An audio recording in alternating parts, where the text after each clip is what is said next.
Assalamualaikum warahmatullahi wabarakatuh.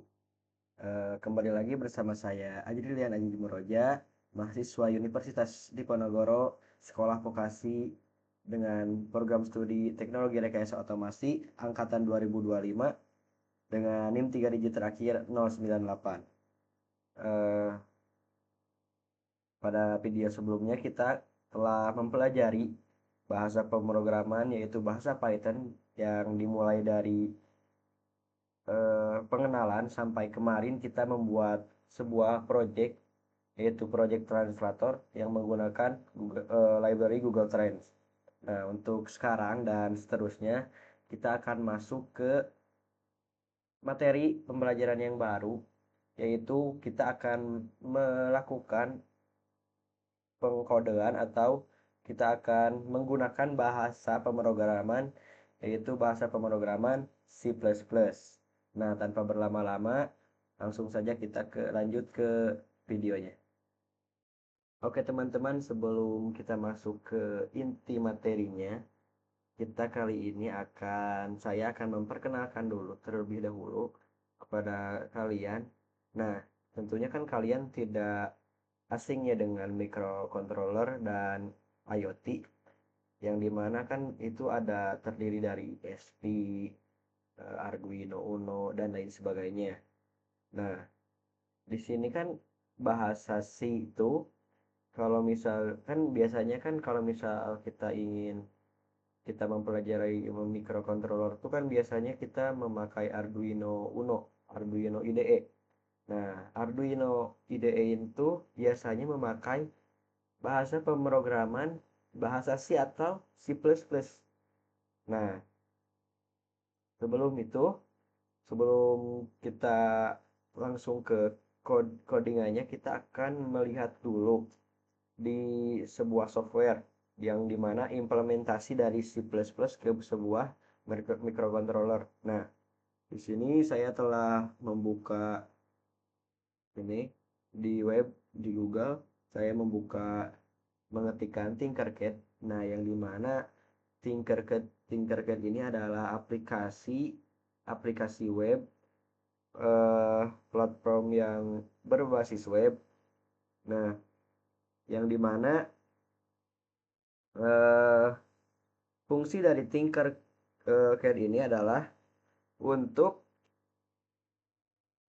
kita bisa mempelajari microcontroller.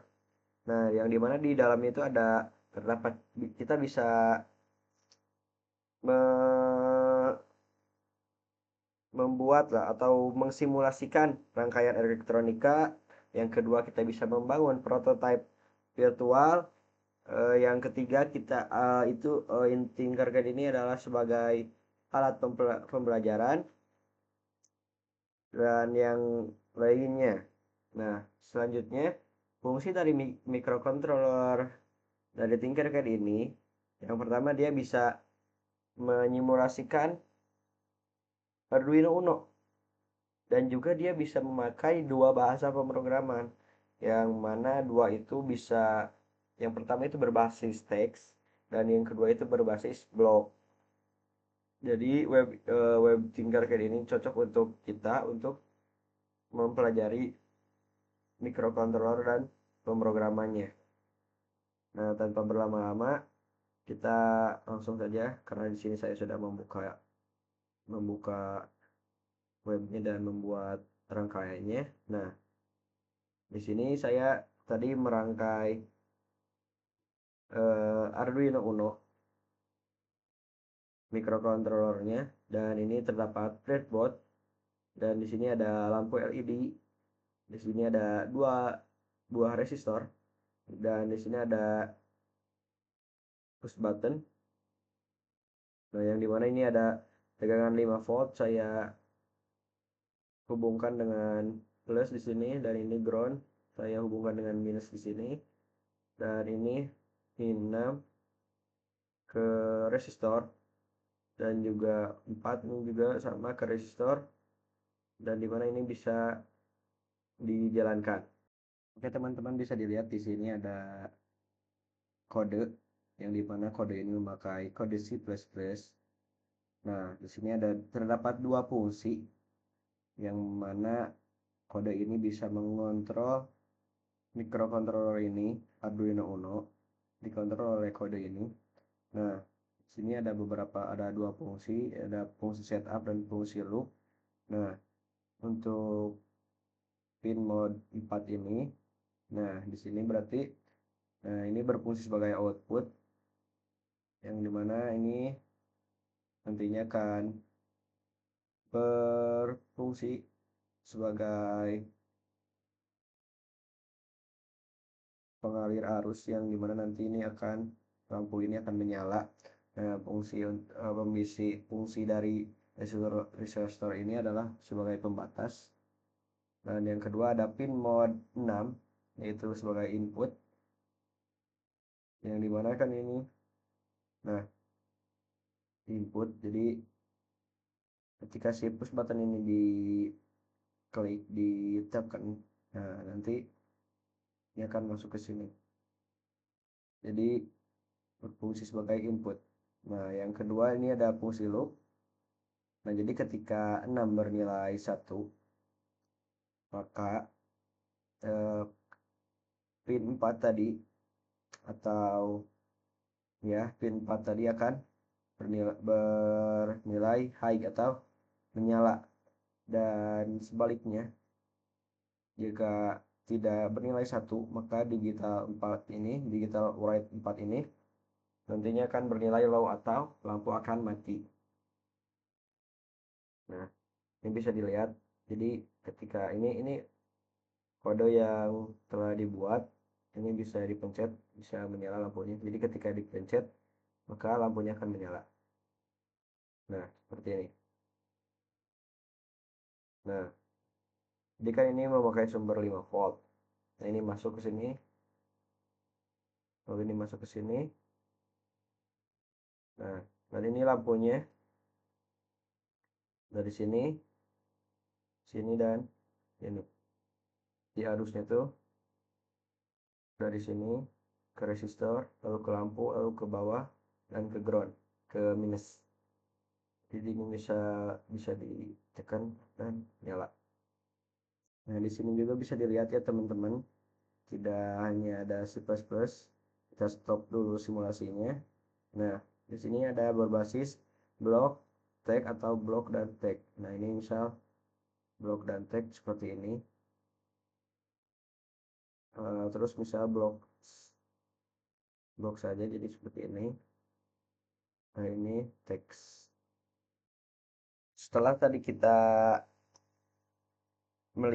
mempelajari Tinkercad atau kita mengenal sedikit dari Tinkercad, yang mana kan tadi kita telah melihat bahwa Tinkercad itu adalah sebuah software yang dimana kita bisa merangkai microcontroller sesuka kita, dan kita bisa memilih microcontrollernya, kita bisa menambahkan komponen-komponen, menghubungkan komponen lainnya, yang mana nantinya kita bisa melakukan codingan, bisa itu berupa blok dan bisa juga berbentuk teks, yang mana teksnya itu banyak juga pilihannya, ada C, ada Python dan lain sebagainya, yang dimana nantinya codingannya itu bisa menjalankan menjalankan microcontroller yang telah kita buat.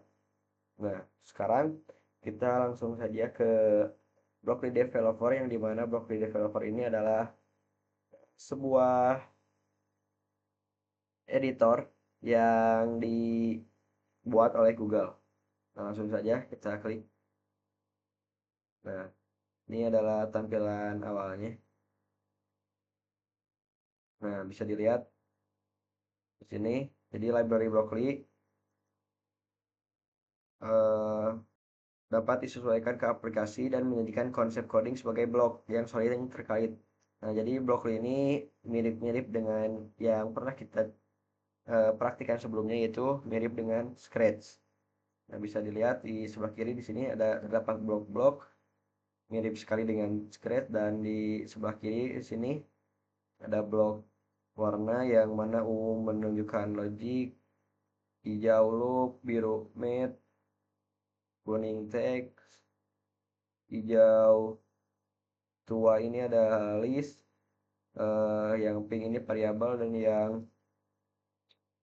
ini adalah function. Di sini juga mirip-mirip bisa dibongkar pasang seperti blok. Nah, dan yang di sebelah kanan ini bisa dilihat. Nah, ini ada beberapa eh, bahasa, dan ini terdapat teks kode berbentuk teks.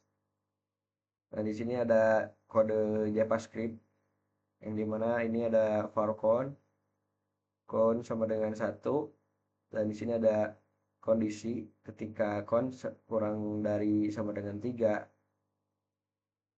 Dan ini ngeprint hello world. Nah, bisa dilihat juga di sini ada Python count sama dengan none, count sama dengan 1 ketika count kurang dari 3, print hello. Oke, sini ada PHP yang di mana ini menggunakan dollar dan yang lainnya.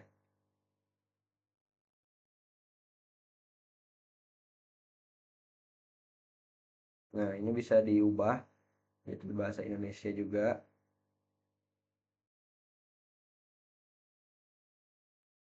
Nah, jadi Blockly ini adalah pustaka JavaScript open source yang dikembangkan oleh Google. Nah, fungsinya itu yang pertama membuat editor pemrograman visual berbasis drop berbasis blok yang dimana nanti bisa di drag and drop dan dapat disesuaikan.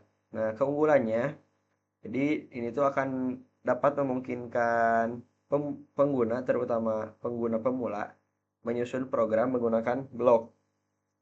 Nah, mesin ini kemudian secara otomatis mengubah susunan blok tersebut menjadi kode teks. Jadi dari blok diubah menjadi teks. Bisa jadi JavaScript atau Python. Nah, jadi tujuan dari adanya Blockly ini adalah untuk menjembatani antara pemrograman visual dan pemrograman berbasis teks. Nah, ini Blockly ini banyak digunakan di dunia pendidikan dan pembuatan alat konfigurasi, contohnya Tinkercad tadi. Oke. Nah, di sini kita bisa run. Nah, sini terdapat hello world. Oke. Kita coba ganti. Oh, berarti hanya bisa JavaScript. Oke, begitu teman-teman. Oke teman-teman, setelah tadi kita mempelajari dari kedua website programmer yang dimana ada Tinkercad yang dia bisa merangkai microcontroller dan melakukan pengkodingan, juga ada Blockly yaitu aplikasi pengembang dari Google. Nah, kita di sini akan masuk ke materi inti yaitu mengenai C++. Oke, langsung saja. Nah, jadi untuk proses pemrograman, nah dimulai dengan memahami dulu masalah. Nah, di sini yang pertama kita harus problem to solve dulu, yaitu menentukan masalah apa yang ingin kita selesaikan. Jadi sebelum kita melakukan pemrograman, kita itu harus tahu dulu kita itu memprogram itu mau menyelesaikan apa. Nah, lalu dilanjut ke yang kedua yaitu ada algoritma. Jadi kita itu harus merancang setelah kita menemukan sebuah masalahnya, setelah menentukan sebuah masalahnya, nah kita lalu merancang algoritma. Nah, jadi algoritma itu adalah kita membuat langkah-langkah logis untuk menyelesaikan masalah. Nah, setelah kita tadi menentukan masalah dan merancang algoritma, kita dapat mengimplementasikannya ke dalam kode. Nah, di sini. Jadi di sini kita akan mendapatkan solusi yang selektif. Nah, jadi kode itu mengubah algoritma yang tadi kita rancang menjadi kode eh, program untuk dijalankan di program. Jadi alurnya itu kita menentukan masalah dulu. Yang kedua kita merancang algoritma. Dan yang ketiga kita mengubah algoritma tadi yang telah dirancang menjadi kode yang nantinya akan dijalankan di komputer. Nah, selanjutnya di sini, nah, jadi untuk proses pemrograman sendiri, agar lebih efisien kita harus membaginya menjadi beberapa bagian yang kecil. Jadi kita bisa apa ya? Bisa dilihat di sini ada persegi yang besar. Nah, ini bayangkan ini sebuah masalah yang ingin kita selesaikan. Nah, kita bagi dulu menjadi 4 bagian. Nah, setelah menjadi 4, kita bagi lagi dan akhirnya menjadi 9 bagian. Nah, fungsinya buat apa dibagi-bagi menjadi bagian kecil yang tadinya satu ini menjadi 9 bagian? Fungsinya itu agar memudahkan kita dalam mencari masalah dan juga merancang algoritma supaya nantinya dalam merancang algoritma lebih mudah lagi, lebih teliti lagi dan nantinya akan lebih mudah dalam proses pengkodingan. Next, nah di sini ada konsep inti C++ yang mana ini hampir mirip seperti yang kemarin di Python. Yang pertama ada variabel dan tipe data, yaitu dia adalah tempat menyimpan data dengan jenis tertentu, yaitu angka, teks, dan lain sebagainya. Dan yang kedua ada input-output, yang mana ini adalah cara program menerima data dari pengguna dan menampilkan hasilnya. Dan yang ketiga di sini ada struktur kontrol, yang dimana ini adalah pengkondisian atau perulangan, eh, seperti itu mengatur alurnya program seperti if else atau elif atau eh, while dan lain sebagainya. Juga di sini ada yang keempat ada fungsi, yaitu kumpulan kode yang bisa dipanggil ulang untuk tugas tertentu. Dan yang kelima di sini ada pointer, yaitu variabel yang menyimpan alamat memori dari data lain. Dan yang keenam di sini ada OOP, yaitu singkatan dari Object Oriented Programming, yang mana dia adalah pemrograman berbasis objek untuk membuat kode lebih terstruktur. Dan yang terakhir di sini ada Memory Management. Nah, dia adalah eh, cara mengatur penggunaan memori agar program lebih efisien. Nah, sini ada beberapa cara untuk menulis kode supaya rapi. Nah, yang pertama, gunakan nama variabel yang jelas. Jadi, nama variabel itu harus deskriptif agar mudah dipahami fungsinya. Yang kedua, gunakan indentasi konsisten. Jadi, gunakan jarak atau tab yang sama untuk setiap level agar mudah dibaca. Yang ketiga, hindari kode berulang atau DRY. Nah, jadi jangan menulis kode yang sama berulang kali, yaitu gunakan fungsi atau metode untuk menghindarinya. Jadi untuk menghindari kode yang sama ditulis berulang kali, kita harus menggunakan fungsi atau metode yang lain. Yang keempat, ada pisahkan kode ke dalam fungsi. Jadi pecah kode yang telah kita buat menjadi fungsi-fungsi kecil agar lebih terorganisir dan mudah dikelola.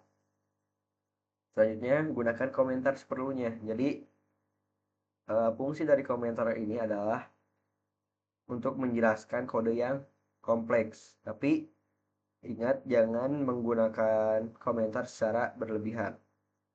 Dan yang selanjutnya ada gunakan cons untuk nilai tetap. Nah, untuk di C++ ini kita harus membiasakan diri untuk menggunakan cons. Jadi gunakan konstanta untuk nilai yang tidak berubah untuk menjaga kode tetap aman dan mudah dipahami. Dan yang terakhir ada folder. Struktur folder yang rapi. Jadi atur file dan folder dalam proyek secara terstruktur dan memudahkan pemeliharaan. Selanjutnya ya, jadi di sini ada materi lanjutan. Nah, seperti yang tadi saya katakan ada OOP, yang mana OOP itu adalah Object Oriented Programming. Nah, ini adalah pendekatan pemrograman yang menyusun program ke dalam objek-objek yang memiliki data dan perilaku. Nah, jadi sehingga nantinya program akan menjadi lebih rapih, terstruktur, dan mudah dikembangkan. Nah, dengan konsep seperti encapsulation untuk menjaga keamanan data, inheritance untuk mewarisi fitur dari kelas lain, polymorphisms untuk memberikan fungsi yang bisa memiliki bentuk berbeda, dan serta abstraction untuk menyederhanakan hal yang rumit. Nah, jadi OOP itu membantu kita membantu program seperti cara manusia melihat benda di dunia nyata. Nah, C++ ini mendukung OOP secara penuh, sehingga sangat cocok digunakan untuk membuat aplikasi berskala besar dan kompleks. Jadi di atas fungsi itu masih ada OOP ya, teman-teman. Selanjutnya di sini STL. STL adalah standar template library, yaitu kumpulan struktur data dan algoritma siap pakai di C++, yang mana ini memudahkan kita sebagai pengembang dalam mengelola data tanpa harus membuat semuanya dari awal. Nah, dia ini menyediakan berbagai struktur seperti vektor, list, map, serta algoritma seperti sort and search yang efisien dan aman digunakan. Nah, dengan menggunakan STL, proses coding menjadi lebih cepat, mudah, dan terhindar dari banyak kesalahan. Karena programmer cukup memakai fitur yang sudah teruji dan dioptimalkan, sehingga sangat membantu dalam pengembangan aplikasi modern. Nah, selanjutnya ada template. Nah, jadi dalam C++ ini eh, memungkinkan kita menulis kode yang bisa digunakan untuk berbagai jenis data tanpa harus membuat ulang kode yang sama. Nah, dengan template ini kita bisa membuat fungsi atau kelas yang lebih fleksibel dan dapat digunakan kembali untuk tipe data apapun. Nah, jadi fungsi teknologi ini membuat kode menjadi lebih efisien, ringkas, dan mudah dikelola. Bahkan STL ini sepenuhnya dibangun menggunakan template, sehingga struktur datanya kuat, cepat, dan sangat dinamis. Selanjutnya ada IoT dan hardware yang telah kita tadi pelajari, yaitu dari Tinkercad. Nah, jadi dalam dunia IoT, C++ ini dapat banyak digunakan karena performanya yang tinggi dan mampu berinteraksi langsung dengan perangkat fisik. Nah, pada platform seperti Arduino atau ESP32, jadi C++ ini digunakan untuk mengontrol sensor, aktuator, modul komunikasi, dan bertukar data menggunakan berbagai protokol seperti UART, Wi-Fi, dan MQTT. Nah, perpaduan antara konsep OOP, kekuatan STL, dan fleksibilitas template membuat C++ sangat cocok untuk membangun sistem IoT yang cepat, efisien, modular, dan mudah dikembangkan. Ya, mungkin segitu saja penjelasan dari materi. Selanjutnya kita akan mencoba mendownload. Tentunya kan kita ketika mau menggunakan bahasa C, kita harus eh, ada dulu IDE-nya sama compilernya. Nah, selanjutnya kita akan mendownload yang pertama yaitu IDE-nya, yaitu IDE dengan software Visual Studio Code, dan yang kedua compilernya.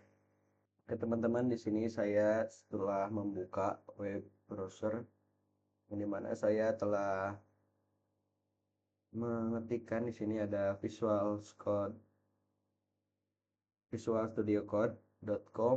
Nah, di sini kita akan mendownload terlebih dahulu IDE-nya. Nah, terdapat banyak sekali IDE ya, bukan hanya Visual Studio Code, tetapi di sini saya akan memakai VS Code.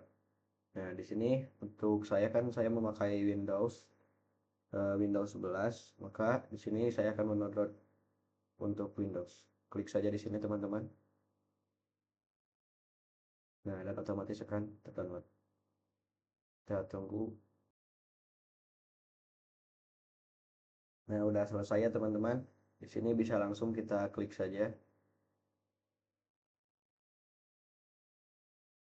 Nah, sini kita accept saja. Next, di sini udah tidak usah diubah, di bawaan default saja. Ini juga. Dari ini kita akan create desktop icon.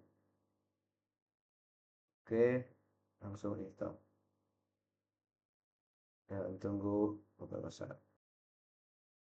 Oke, kita lanjut saja Visual Studio Code-nya. Sini kita klik finish. Oke, jadi ini adalah tampilan awal dari Visual Studio Code. Nah, kan kita akan mempelajari mengenai bahasa C. Nah, sebelum itu kita harus mendownload dulu, menginstal dulu ekstensi atau compiler bahasa C atau C++-nya.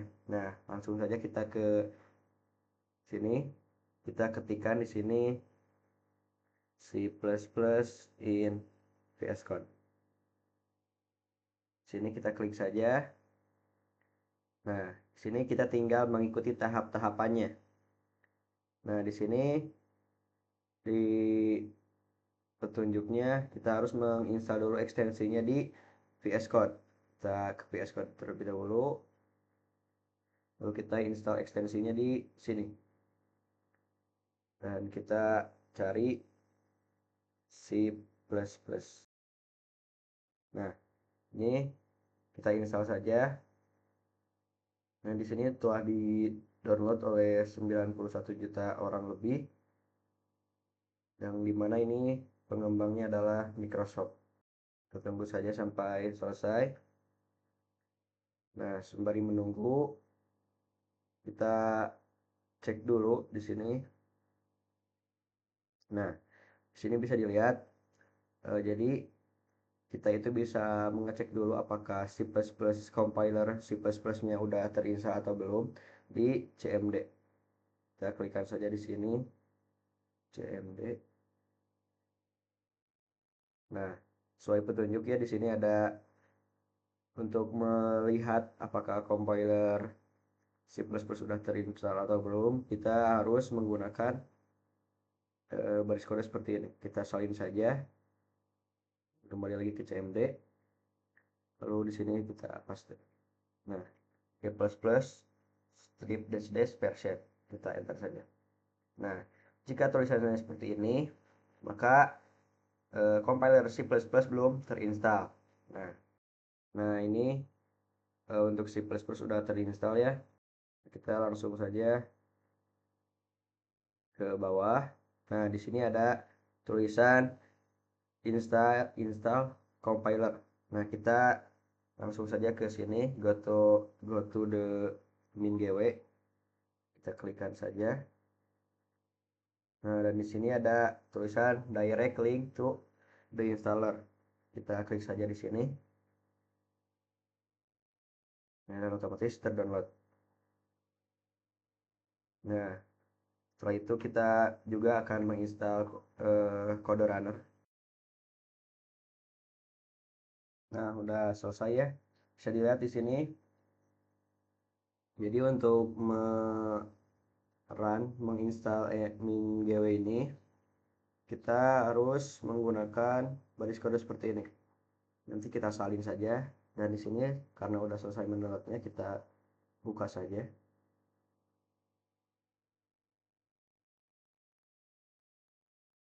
Oke, kita next. Di sini kita menggunakan setup bawaan saja. Next.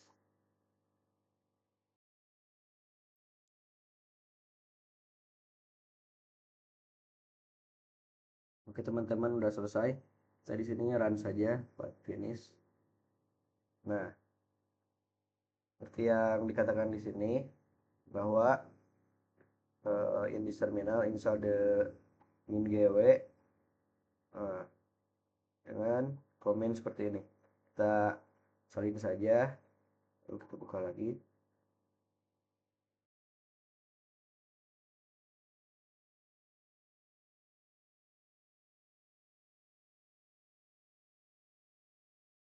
Nah, kita enter saja. Nah, jadi ini udah terdownload, kita yes saja dan akan mendownload, menginstal secara otomatis.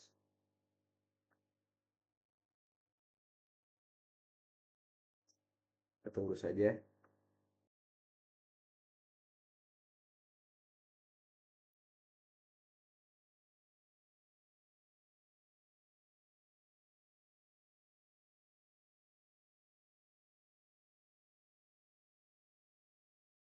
Ya teman-teman, ini sudah selesai menginstalnya. Nah, tapi sebelum itu kita harus menyimpan dulu eh, min.gw ini ke folder Windows Pad, yaitu dengan cara kita mengetikkan di sini environment.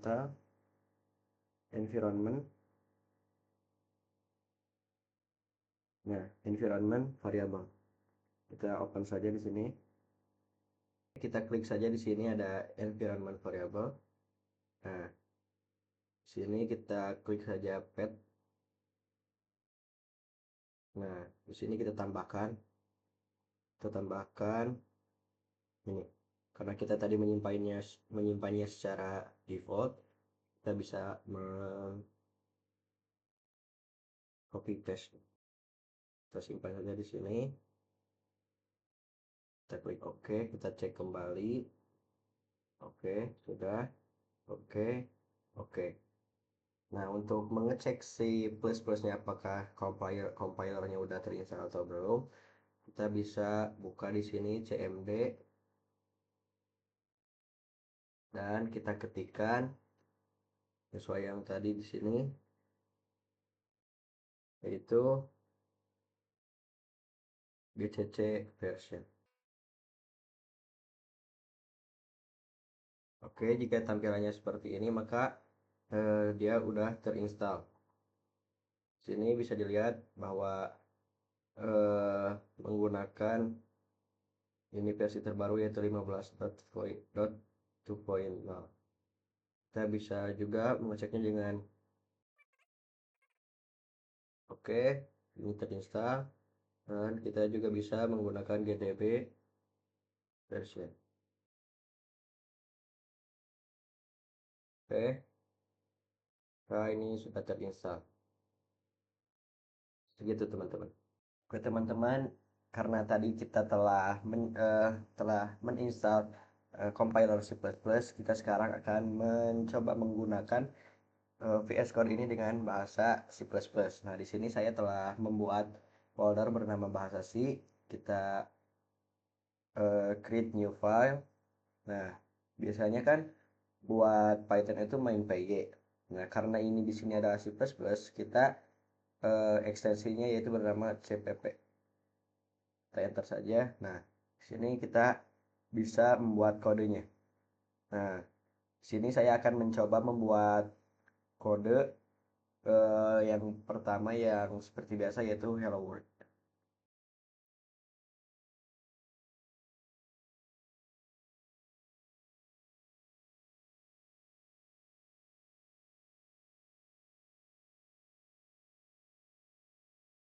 Oke teman-teman, di sini saya telah membuat kode yang mana ini kodenya pastinya berbeda ya dengan yang di Python, yang mana kalau misal di Python itu ketika kita ingin menampilkan hello world itu kita menggunakan input print, tapi di sini kita menggunakan cout.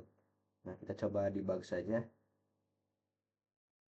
Ini kita menggunakan uh, plus.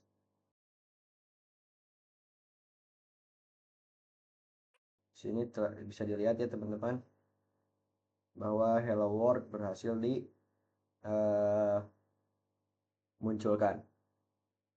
Nah, untuk selanjutnya, nah ini bisa dilihat ya di teman-teman di kodenya bahwa kalau misal di si itu setiap akhiran baris kode itu harus menggunakan titik koma. Dan juga ini di sini kenapa saya include di IOStream karena ini adalah library bawaan dari C++. Oke, sekarang saya akan mencoba membuat inputan dari user, codingan yang mana nantinya bisa diinput oleh user.